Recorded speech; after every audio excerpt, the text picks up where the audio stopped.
So thank you, everyone, for joining us.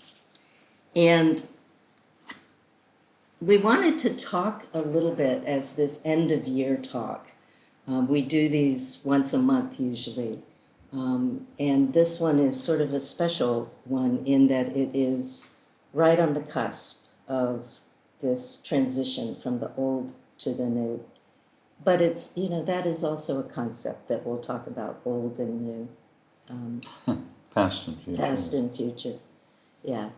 So as we were thinking of this, I was reminded, for those of you who know us, you know that we spend time at this time of year in Thailand.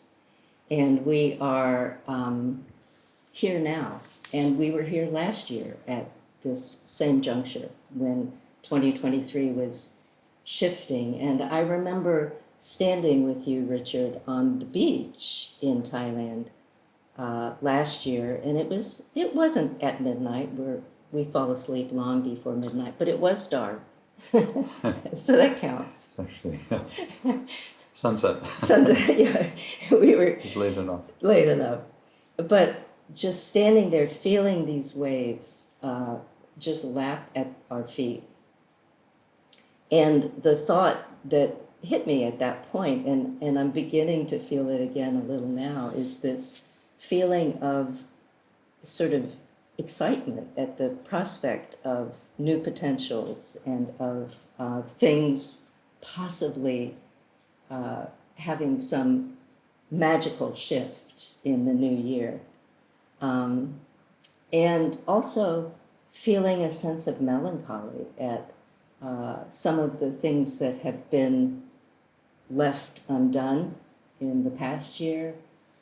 And so as I was having those feelings, which really are things I've always felt at the new year, and we were standing there just watching these waves, I was reminded of what we often talk about, which is how everything has these wave patterns of positive, negative, neutral, understanding, not understanding, difficulty, joy, and just thinking in terms of this as we look back on this year and look forward to possibly the next year.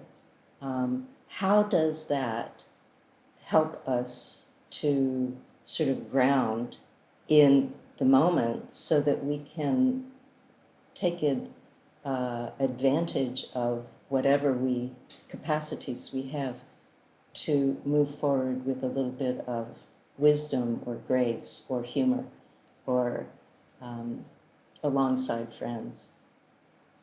So that's what we're looking at tonight, and knowing that, even though, the future and the past are parts of our imagination in a way, they are important.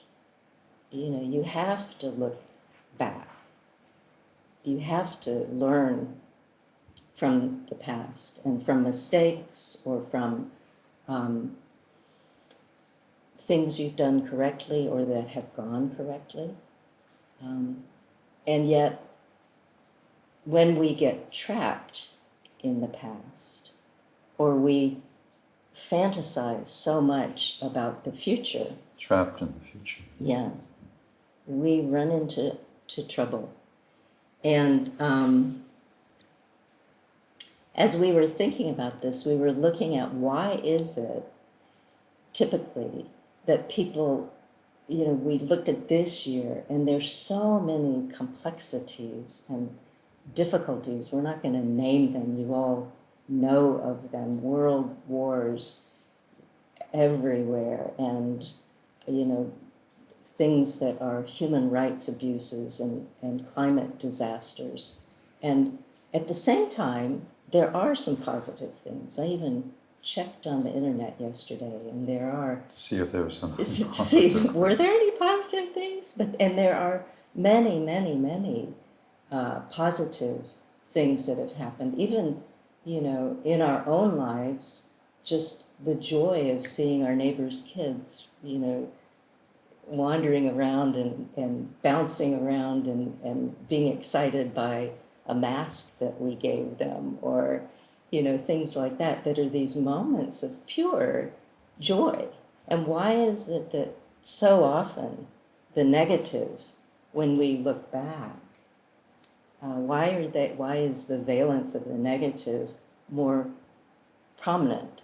And it just seems from research that has been done by psychologists and neuroscientists that, that there is this sort of tendency in the short term to remember the negative things. Maybe I'm thinking because, like, if you make a huge mistake or something bad happens, you feel it.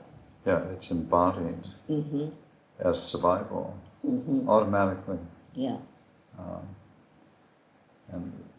And if if something positive happens, it's nice, but maybe it doesn't leave that residual feeling of disorganization or, nervous system dysregulation. But then it does seem that as time passes, that those things that have happened in the past very often are sort of absorbed into the bigger story and your story, and that you then start making sense of them, and that the visceral feelings disappear a little bit or subside. And so I think of how history becomes made kind of the way we want it to be made, because we put things in perspective, and we start remembering, oh yeah, back in the day, the good old days. right, our own personal history making. Yeah. And also historians. Because so much has happened. It's infinitely complex. Yeah. And there's this spinning. And even a brilliant historian who's even honest and, and knows their history. And there are some. Yeah, and who knows their history, there's still, it's like, wow, you have to make statements about it. And So you have a sense there's of, always a limitation. selectivity and bias that shows up. And so just knowing that in terms of our own tendencies, that's how we do things, it's important to look back. It's important to digest. It's important to learn. And it's also vitally important to look forward and to, sort of have a sense of the prana, the possibilities of life coming forth. And then we ended up in the title of this putting in the idea, which is one of our favorites, which is really truly to find the balance between, and especially at this time of year, between the past and the future.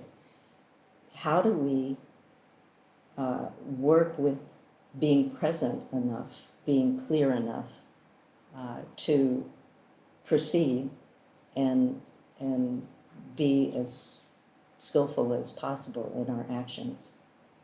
And so looking at the past and the future, they really are constructions of mind and depend somewhat, immediately on the idea that so many of us are familiar with, which is very common to learn about first thing in yoga, is the chitta-vrittis, or how the mind works, what chitta-vrittis are, and how we perceive. Yeah. So, in fact, even now, if you're completely in the present moment with no past or future at all, either you died, or you're in an unusual Situation. Yes. And so even when we say, be present or be here now, uh, there's still the use of the chittavrittis, which can be quite, there's probably more to them than we think. And they're not bad. And sometimes in yoga we think, oh, the chittavrittis are bad, I've got to nirod them or get rid of them. And that's very sad. So chittavrittis really are they're called the modifications of mind often. Yeah. But how would you describe them? Oh, okay. You could say it's the vritting of the chitta, of the mind. And so, meaning you twist it. So you have all of these subtle and amazing layers that we keep discovering. And when we vrit them or twist them, you get one confused with another. And the classic thing is you get the something, which is the thing in itself, which is, if you amazingly deep, confused with the label you gave it, the code for it, the nama for The it. name. Yeah, the name. That's one Sanskrit word I can remember. And so then you've got a vrit, and so you've got a chitta vritti, and this is the way, all information is there, and it's not something that just we do, but just the presence of language, and the theory then being that language is really the creative principle, and it's not human language, or it's not Sanskrit, or Greek, or whatever your favorite language is. That nature is itself these overlays. So there's, in science we keep discovering languages, even in atoms and molecules and code, basically. So when something is reduced to its code, which you got to do, like on the internet, and then what's going on with that? And is that, and we sometimes think, oh, that's a bad thing, but it turns out it could be, an enormously wonderful thing. Yeah. And since you're going to do it anyway, you're stuck in this time and space, this creative process. Now we might as well look more closely at it. And so really it's looking closely at the chitta vrittis, rather than prejudging them. Oh, it's a bad thing, it's a chitta vritti. And there are actually people who have that attitude towards life, and they just want to kill the whole thing. And it's often out of fear and anger that happens. So we could dive right into our... Okay. So I was just thinking that we should return, okay. When in doubt, go back to the, that's time and space, back to the beginning of time, present. And the Yoga Sutra, which, so I thought Yoga Anusasana. So now for the Anushasanam of yoga, which means the detailed, continuing exposition, rather than, oh, this is what it is, finish, now you can pass your exam. This is an exam that goes on forever. So it's anu, which means micro, anu, and it's following. And then the chitta vritti nirodha, and of course nirodha often has a, just stop it. And that's kind of a quick definition, which instantly about 4 or 5 verses in, you're going, is that the best word? But you got to use, any word you come up with is also a chitta vritti. So you've got to slow down and stop. And so, and then once you have caused this, we like to say pausing, the pausing as in of the chitta vritti, the pausing in a state of awe, in which even you're amazed. Then the seer, which is takes on its own form. Okay, and the seer, and you go, oh, who's the seer? And that's a good question. And that question remains, basically keep looking, rather than, oh, the seer is such and such. You define it, and then you can pass the exam. Which really is, sort of the instruction at the very beginning of the Yoga Sutra to be, to be present, what has become, this sort of catch-all phrase of be present. It is to keep looking, Yeah. To see and to recognize the different kinds of perception within yourself so that you can use discernment, right? Yeah. And so it's actually, I think it's, the text gets really interesting. So we've experienced, once you get this nibrota, then they say the seer, which is like, what do you mean by the seer? That's the intended reaction. What do you mean, the seer? Because is that the seer? Is that the seer? Anything you point to, that's not the seer. It's what's being seen. And that paradox will... make you nauseated. Yeah, it'll cause a bodily reaction. Visceral response. Oh, no. And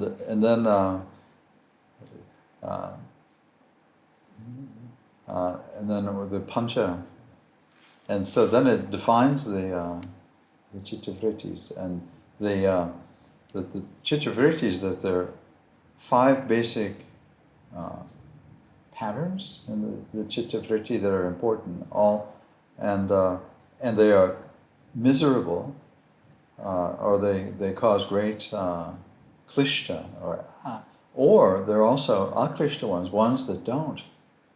And so some of the chittavrittis are not, the aklishta ones are like, hey, Yeah. I'll take those. And of course we have a preference. And of course we get both. Yeah.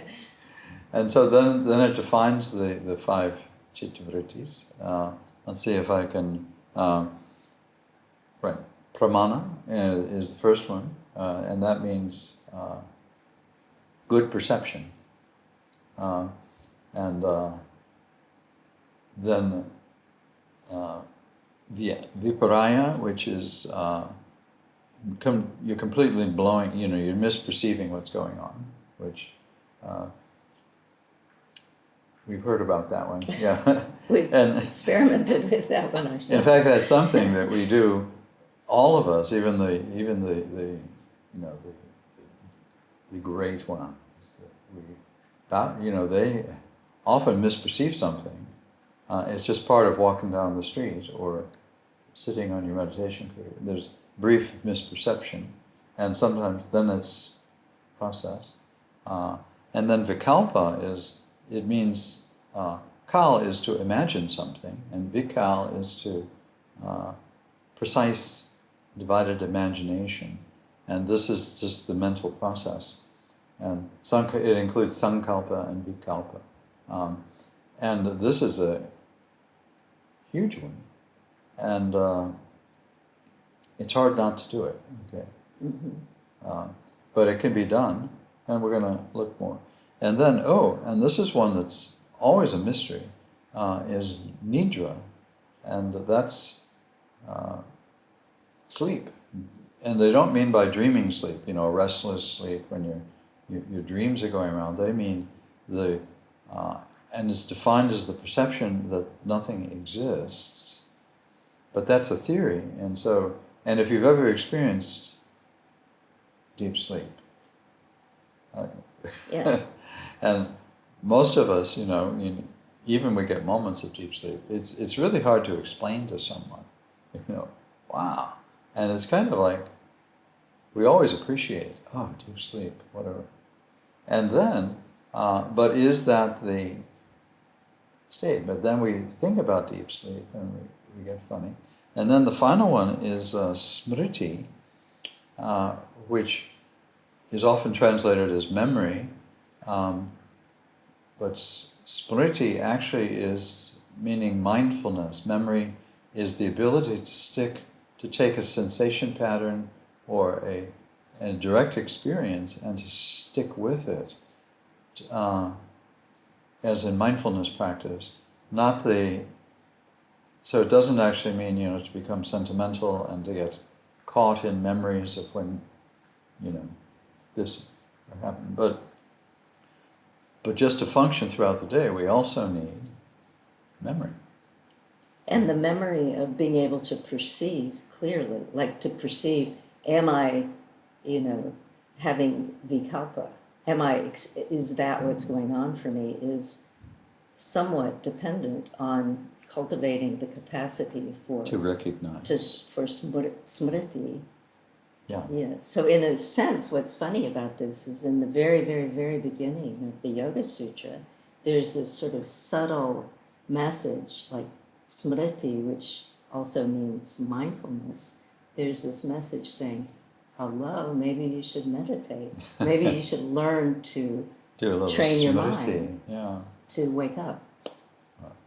Yeah, and of course that's the smriti is the Sanskrit for sati, which is the Buddha's mindfulness teaching. And so even the first pattern of chitta-vritti, which is, they call it good perception, pramana, it has three things. And the first one is, like, this is correct perception, or you're looking at it as it is. And the first is called pratyaksha, which means it's right in front of your eyes. And of course, by eyes, they also mean your ears, and your nose, and your skin, and your taste and smell. And eventually, they also mean, even the mental formations are also pratyaksha. It's right, you're experiencing it. Just pay attention to what you're actually experiencing. And that's always a puzzle that we gradually learn to feel or to see. And then the next one is pratyaksha anumana, which is, mana is just meaning the mind, but anu is like micro, becoming micro mindful, or smart and so just through the process of logic, through the process of reason, you can it's actually a useful thing that I think yoga people should check it out. And even religious people should try a little anumana. And then the final one is agama, which means the others, basically. So you're getting information just from other beings. It's just like, and we do that all the time with, say, the weather. Like, I want to find out what the weather is on the other side of that mountain or the other side of that ocean. And in general, you rely on the perception of others. Mm-hmm. And it could be, it's human others, or, it could be other creatures responding. And it's a fairly reliable way that occasionally can not be reliable. And they all dovetail back to the first one of your direct, correct perception. So that, with so many of these things in the Yoga Sutra, they dovetail within the, like, sort of subcategories. And we had a comment here, which, when we were talking about, the direct perception of things, smell and taste and all of that, and also to include the embodied experience, what, through the fascia, through the unification of the body and the heart and the mind, which is the more sort of subtle level of perception that, we can train ourselves to become aware of, and also can sort of start ignoring. And the more you ignore it, the less, the more distant those voices become. And so it's, a lot of this is just reminding, the smriti, remembering, oh yeah, I have sensation patterns, I have fascia, I have knowledge, I have, I have the internet, Yeah.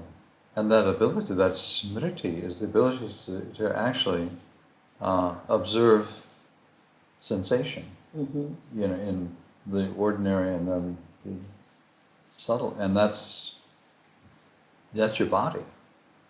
Even though, of course, as I say, Yeah. this body, it's not me, which is a great theory. Yeah. It's Is it a correct perception, or we'll get into that later. yeah, and we'll find out. Yeah. And so that every thought is embodied in that sense. And so that's the importance of breathing, which is, again, let's go back to, and by breathing, do we mean just the air going in and out, the wave pattern of air? Do we mean the wave pattern of sensation through the whole body? And of course, both turns out to be what's happening. And, when we look at this really ties into a story that we love, that is a classic Indian mythology story about a demon called Mura. Yeah. And we thought we'd share that with you because it is very much tied into how we perceive ourselves in the moment, and how that can become a trap, or how that can become something that actually wakes us up. How we perceive ourselves in the past, in the future, and even in the present. Yeah. So do you want to tell him? Oh. We can both do it. Yeah, because. So I'll start. How about that? Okay, yeah. He was born as, a baby demon to a demonic family. And probably had the demonic face, Yeah. as in the art. Yeah, which many of us have sort of wondered if that's been our fate. But so he was born into this family and was very, very aware of sort of the chaos that he was experiencing and witnessing as a young child, and became very, very fearful, seeing so many people, so much conflict that resulted in particular, demons killing others, and then some of the demons themselves being killed. So and in war. And sort of in search of something that whoever it was who did ill deeds to another, they wanted something for themselves. And so he became very tuned into that, and also very fearful of that. So for his whole life as he was growing up, he was very afraid of death.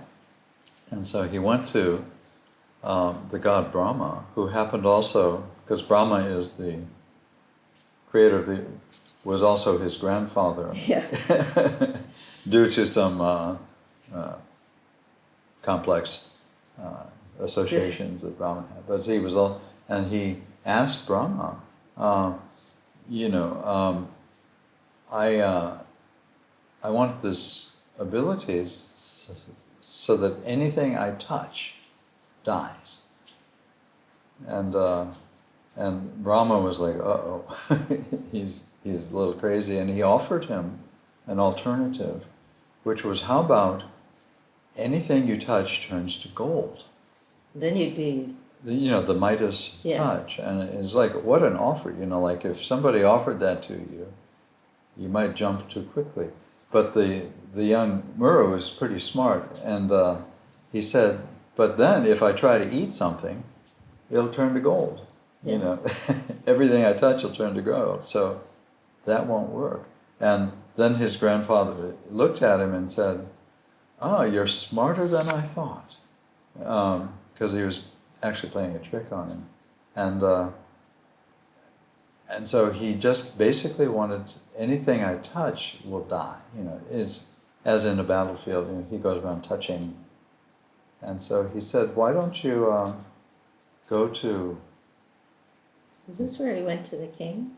That's when he Yeah. went to Raghu. Yeah. Yeah, who was a very smart king who, and this young demon was already extremely famous. Probably they had the internet then. The internet is an eternal thing.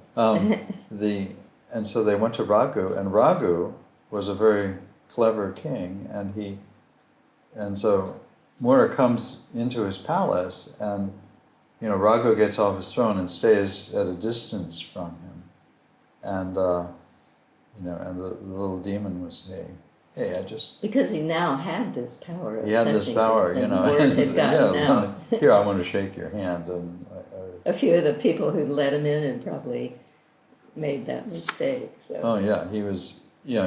So many creatures were dying from this it's a guy. bad situation. And so, but Raghu the king, he said, "Oh, yeah, but why don't you go and Yeah, go and see Yama, because Yeah. you're obsessed with death. Yeah. Yama being Here's the god of death. Go and see Yama and think about this, that if you were to touch Yama, you would the then, god of death?" the god of death, you would then sort of be more powerful even than death, which is the ultimate And then he power. said, "And you'd become extremely famous." Yeah. And he had a name for him already. And so an interesting part of the story that ties into this idea of past and future really is that,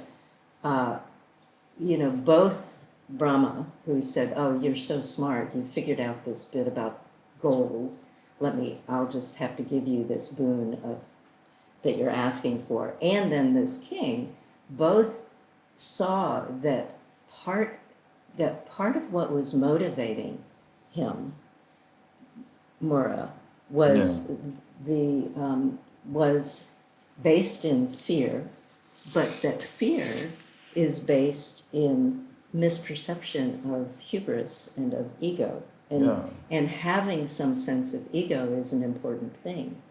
But then when you become just sort of bathed in your own perception of yourself as this, fabulous and center of the universe and of your world, you then start to become you morph and and distort and become greedy and jealous and power hungry and hungry for whatever is going to make you survive. And so they both were seeing this, and that ties into our own process of perceiving in a way that we'll explain in a little bit.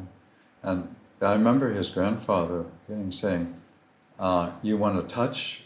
But he says, touch is such a wonderful thing, because with touch you learn, and then you can communicate, and it's so tender. And he was really thinking of the beauty and the sweetness of touch.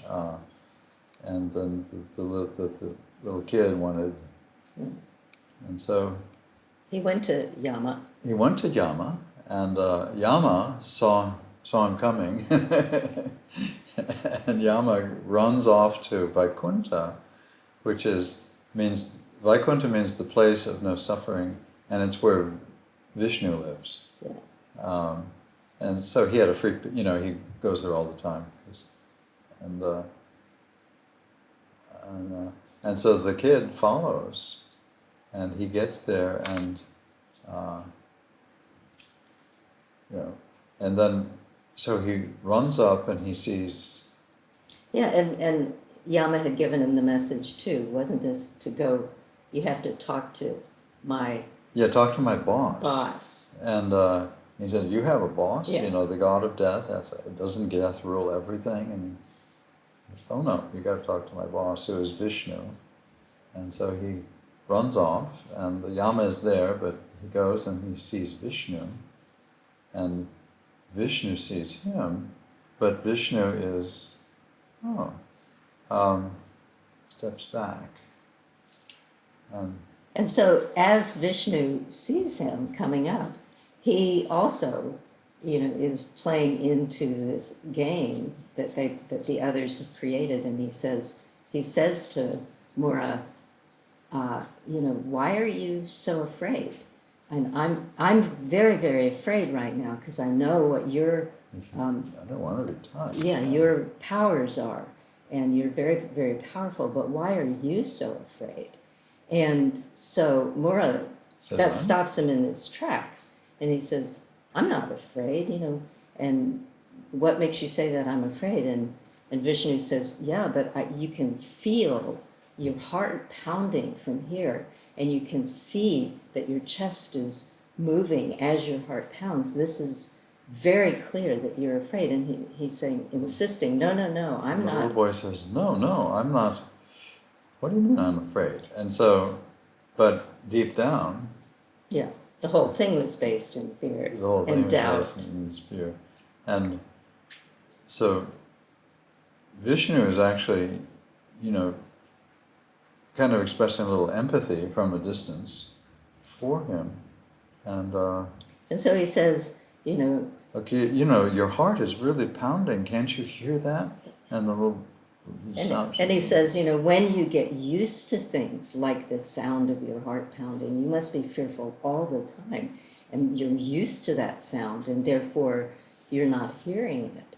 And that's why that's happening. And at that point, Your heart.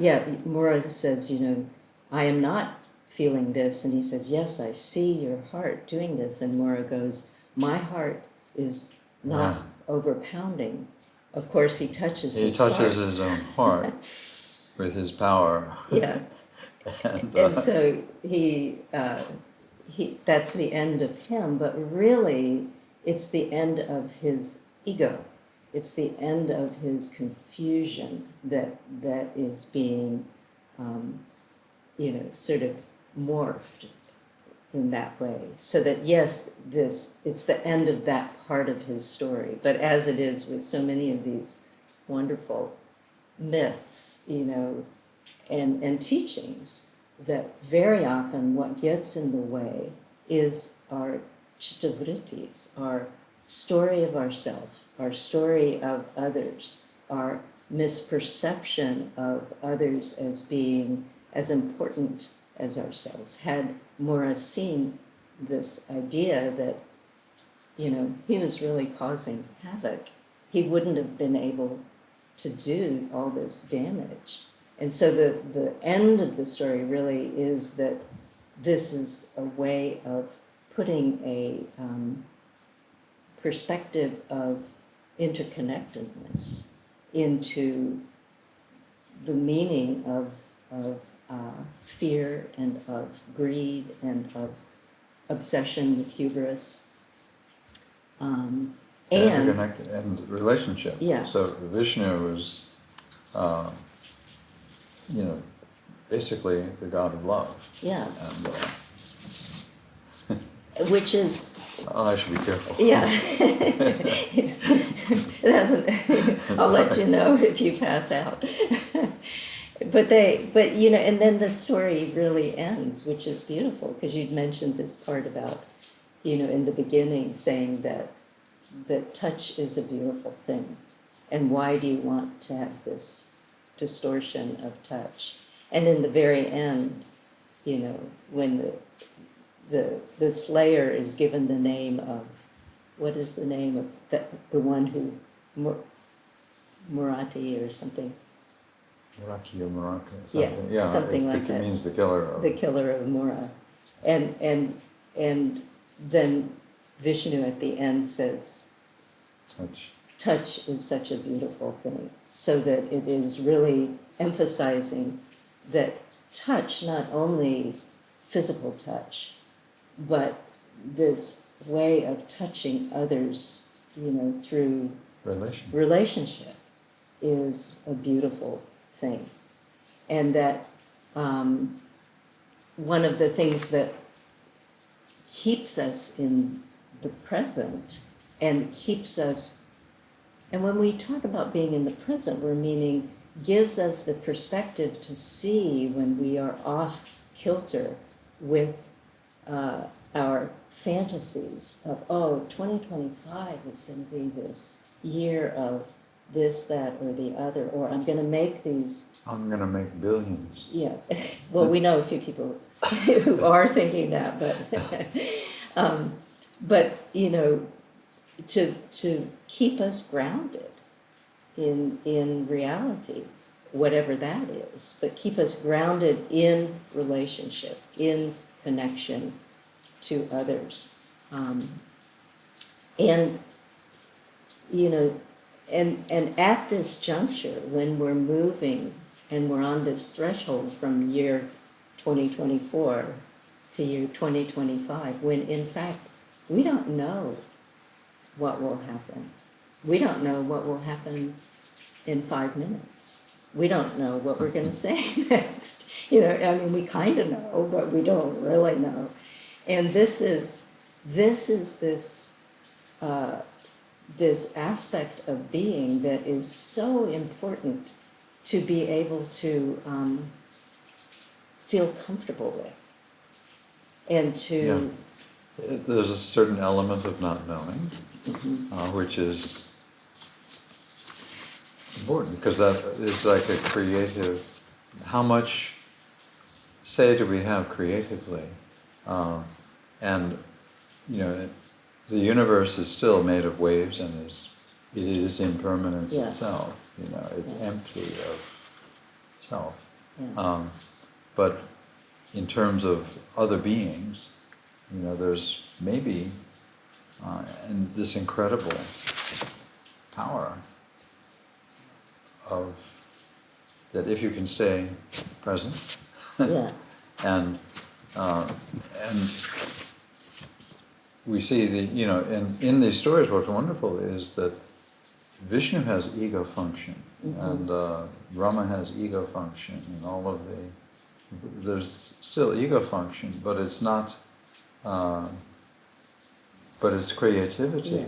It creates something that is profoundly wonderful. And so and a tendency of mind is to, you know, see things in black and white and to say, okay, chitta-vrittis are bad and ego is bad, and then you mean chitta-vrittis are good? and then being off in the future is bad, and being stuck in the past is bad. I have to be present. Well, all of those are concepts, and really none of them are bad. They're all important, and it's becoming trapped by them or stuck in them, or you know, as is often said, attached to things that the ego wants, like the greed and all of that. But looking closely within the moment to see within yourself where, you know, how those are coming up in you, because they come up in everyone. Even if you're not a greedy person, there are moments, you know, when you may realize that you are not behaving in a way where you're wishing that certain other beings. But you can wish that, you know, that they thrive in a, not necessarily that they stick around.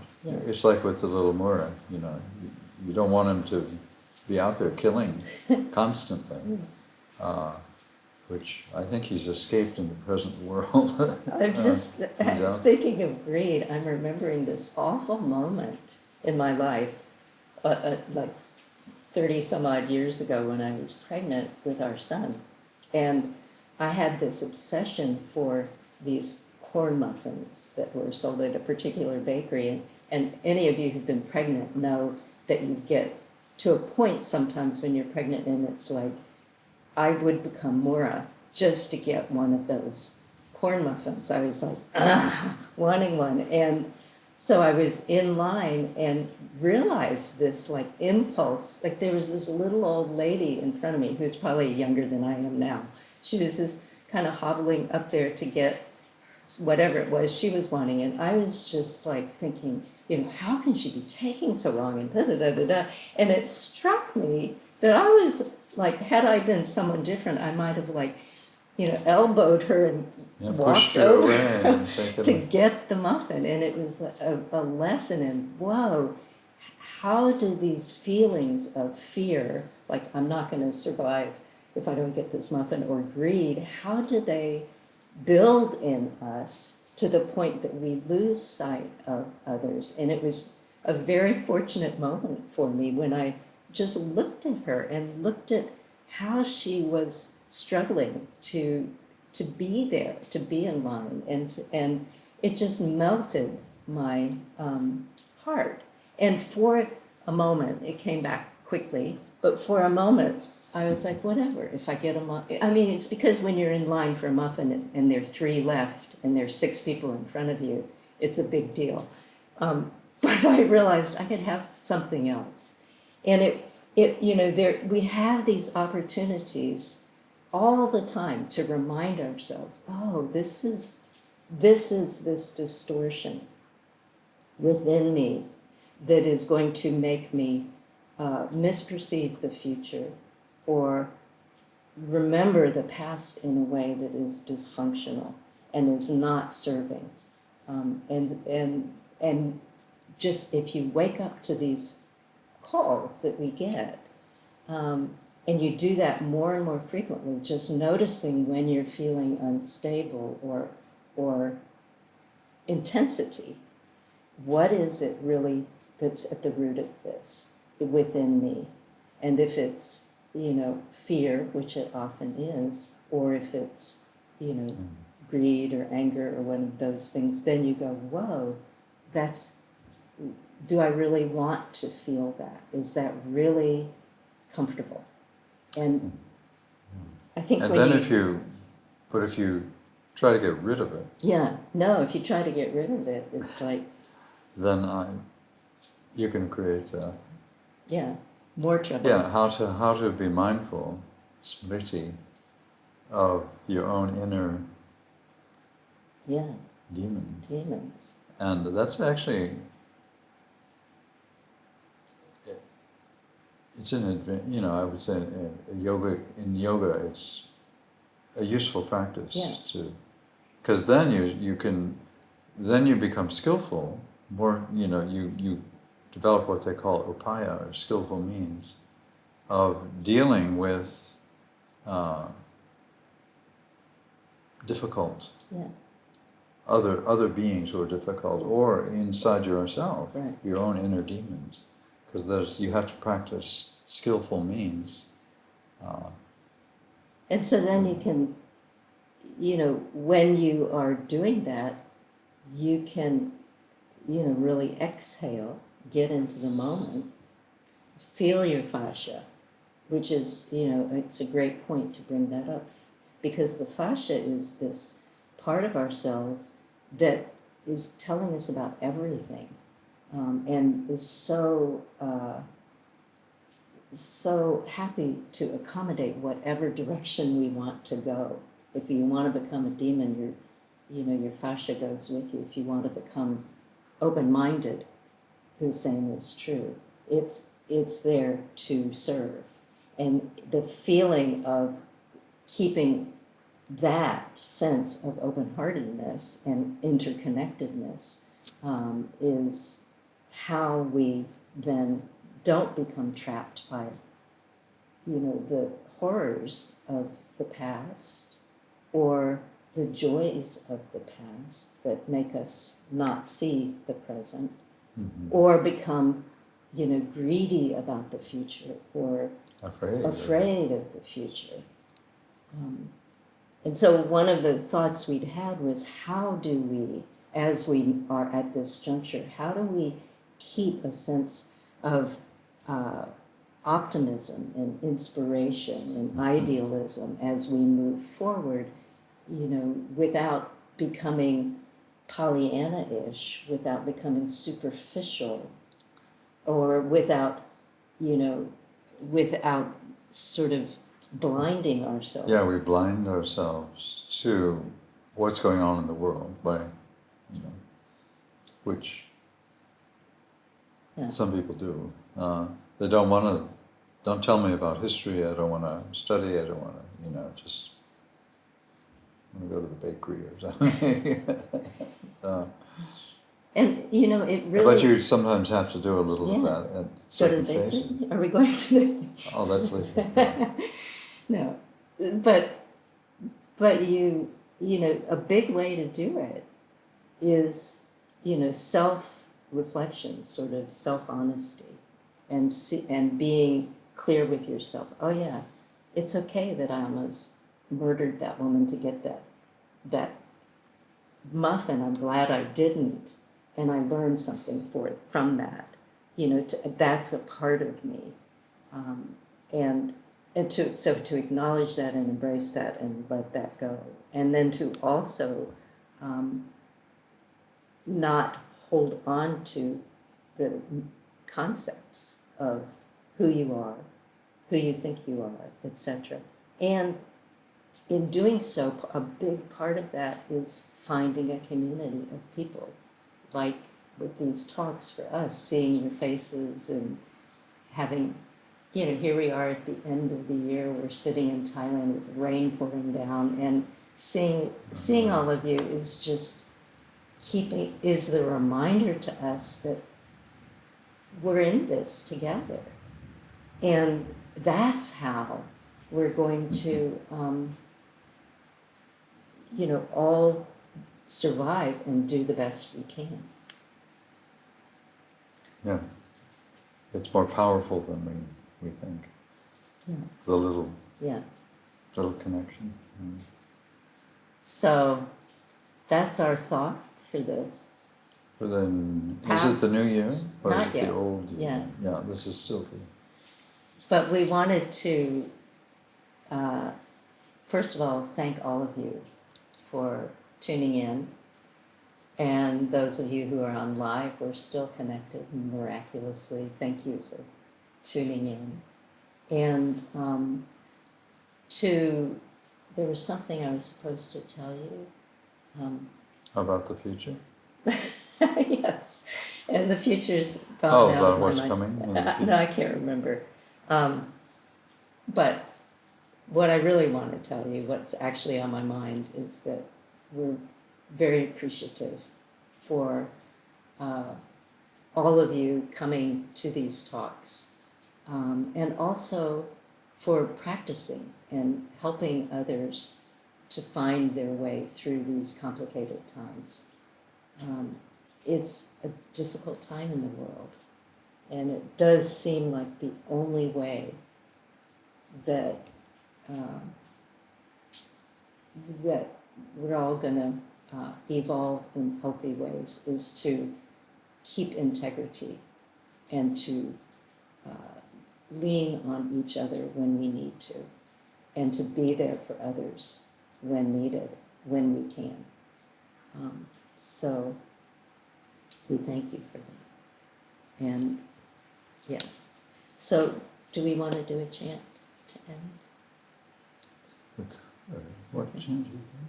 Sahana Vavatu? Could be. That's a good one. Okay. Yeah. You like that one? Yeah. Okay. So we'll do.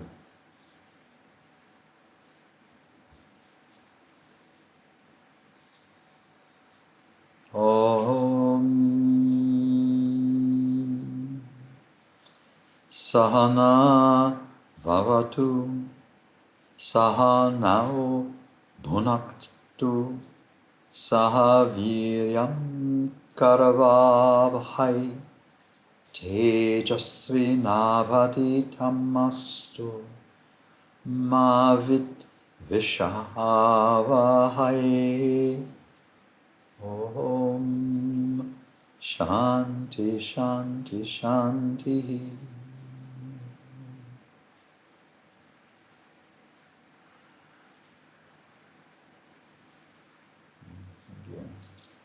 Thank you, everyone, and Happy New Year.